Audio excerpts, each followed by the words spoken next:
विकास आघाडीनं पुकारलेला उद्याचा महाराष्ट्र बंद बेकायदेशीर, बंद केल्यास कायदेशीर कारवाईचा मुंबई हायकोर्टाचा इशारा। कोणत्याही राजकीय पक्षांना बंद पुकारण्यास मुंबई हायकोर्टाची मनाई। संविधानाचा आदर राखून उद्याचा महाराष्ट्र बंद मागे घ्यावा, शरद पवारांचं ट्विट करत आवाहन। पुण्यात उद्या शांततेच्या मार्गानं डॉक्टर बाबासाहेब आंबेडकर पुतळ्यासमोर पवार करणार आंदोलन। बंद पुकारणाऱ्यांना कोर्टाची चपराक, मुख्यमंत्री शिंदेंचं विधान। राज्यात काहीतरी भयंकर घडवण्याचा विरोधकांचा डाव, शिंदेंचा आरोप।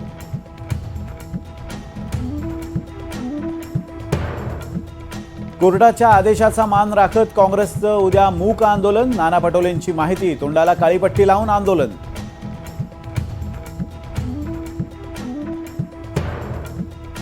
राज्य सरकारच्या निष्क्रियतेविरोधात हा बंद होता। मुंबई हायकोर्टाच्या निर्णयानंतर संजय राऊतांची प्रतिक्रिया, न्यायालय आंदोलनाला बेकायदेशीर कसं काय ठरवू शकतं, राऊतांचा सवाल।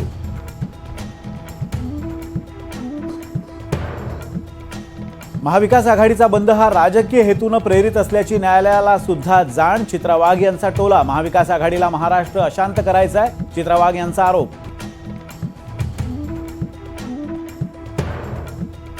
उद्याच्या बंदच्या पार्श्वभूमीवर महाविकास आघाडीच्या कार्यकर्त्यांना पोलिसांकडून नोटीस। वरळीमधील ठाकरे गटाच्या युवा सेनेच्या कार्यकर्त्यांना स्थानिक पोलिसांकडून नोटीस जारी।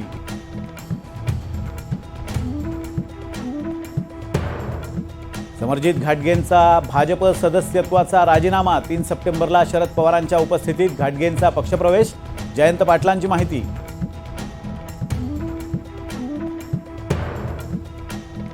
यवतमाळच्या वणीतून राजू उंबरकर यांना उमेदवारी जाहीर। राज ठाकरेंची घोषणा, एकदा सत्ता द्या, कायद्याची भीती काय असते ते दाखवेन।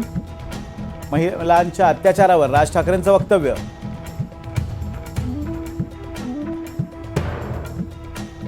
दरवाढी संदर्भात मुख्यमंत्र्यांच्या वर्षा निवासस्थानाबाहेर वर्ध्याच्या शेतकऱ्याचं आंदोलन। शेतकरी आत्महत्येचं प्रात्यक्षिक करत शेतकऱ्यानं व्यक्त केला संताप। आंदोलक शेतकरी पोलिसांच्या ताब्यात।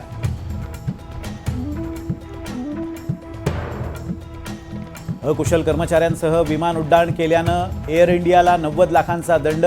नियमांचं उल्लंघन केल्यानं डीजीसीएची कारवाई।